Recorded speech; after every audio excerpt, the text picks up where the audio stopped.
नमस्कार दोस्तों, आज हम बात करने वाले हैं अगर आप tour and travel business start करना चाहते हो तो सबसे इम्पोर्टेंट जो डिसीजन आपको लेना होता है कि कौन से नीश के लिए आप काम करने वाले हो। आपका पैशन की तरफ से वो चूज करने के लिए, कुछ बेचने के लिए आपको एक स्ट्रैटेजी प्लान करनी है। सब कुछ बेचने के लिए कुछ स्ट्रैटेजी के प्लान की जरूरत नहीं होती है, आप कुछ भी कर सकते हो। फोकस करो एक स्पेसिफिक मार्केट पे जहाँ पे आप अपने एक्सपर्टीज बनाओगे। और इस वीडियो के माध्यम से मैं आपको बताने वाला हूँ कि आप किस तरह से आप स्पेसिफिक नीश पे परफेक्ट नॉलेज के साथ अपना tour and travel business start कर सकते हो। स्ट्रैटेजी नंबर 1 ये है कि अपने इंटरेस्ट और पैशन से शुरू करो। आपको क्या रिलीजियस टूर्स करना पसंद है या एडवेंचर टूर्स करना पसंद है, फैमिली हॉलीडेज पसंद है, आपको क्या चीज एंजॉय करती है, उसी में आप लॉन्ग टर्म में काम करोगे तो बने रहोगे और ब्रांड एस्टेब्लिश करने के चांसेस बढ़ जाएंगे। पॉइंट नंबर 2 ये है कि आप एक रीजन पे फोकस करो। क्या आप सिर्फ नॉर्थ इंडिया पे फोकस करोगे या आप नॉर्थ साउथ इंडिया पे फोकस करोगे या आप किसी स्पेसिफिक सिंगल लोकेशन पे काम करोगे या आप पूरे इंडिया पे स्पिरिचुअल टूर मैनेज करने वाले हो। इस रीजन को, हर एक ब्लॉक को आप लॉक करके उसमें एक्सपर्टीज गेन करना बहुत ही जरूरी है। थर्ड पॉइंट ये है कि टारगेट ऑडियंस को डिफाइन करो। क्या आप सीनियर सिटीजन के साथ काम करना चाहते हो या आप हनीमून पैकेजेस पे काम करना चाहते हो, एडवेंचर एक्टिविटीज के लिए स्टूडेंट और यंगस्टर पे फोकस करना चाहते हो या पिकनिक अरेंज करना चाहते हो। Audience clear, focus clear. Fourth strategy ये है कि डिमांड का रिसर्च करो। गूगल पे रिसर्च करो कि most popular visited locations, tours या मेक माई ट्रिप पे चेक करो। यात्रा और IRCTC पे कौन से पैकेजेस ज्यादा ट्रेंडिंग है उसको चेक करो। ये आपको आइडियाज देगा कि मार्केट में क्या डिमांड में चल रहा है।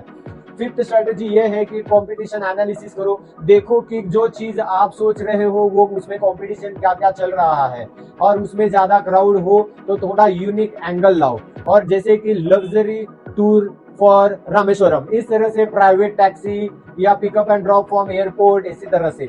सिक्स पॉइंट ये है कि यूएसपी लाओ। सोचो आप अपने टूर में क्या दे सकते हो ज्यादा से ज्यादा। लोकल फूड दे सकते हो, एक्सपीरियंस दे सकते हो, फ्री गाइड दे सकते हो, मेडिटेशन सेशन दे सकते हो, ड्रोन शूट दे सकते हो, क्या कुछ भी आप मेमोरेबल बना सकते हो।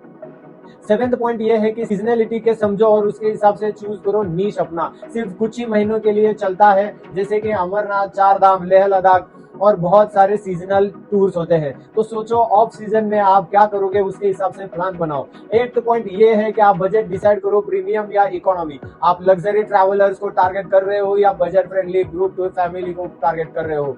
इसकी वजह से आपका नीश क्लियर होता है। ये आपकी मार्केटिंग में आपको हेल्प करता है, स्टाइल डिफाइन करने के लिए हेल्प करता है। नाइन्थ स्ट्रेटेजी ये है कि लोकल कनेक्शन और ग्राउंड एग्जीबिशन सपोर्ट बहुत जरूरी है। इस नीश में आपको क्या चूज कर रहे हो, ये वजह आपको पास ट्रस्टेड और वेंडर होटल के गाइड है या नहीं, सपोर्ट सिस्टम स्ट्रॉन्ग है या डिलीवरी इजी है, ये सब कुछ बहुत आसान होना चाहिए। टेंथ स्ट्रेटेजी ये है कि टेस्ट करो स्मॉल लेवल पे। पहले एक दो छोटे छोटे ग्रुप ऑर्गेनाइज करो, देखो उनका रिस्पॉन्स कैसे आ रहा है, उनका फीडबैक से आप ग्रो करो, लर्न करो और उसी बेस पे आप नीश डिसाइड करो, फाइनल करो।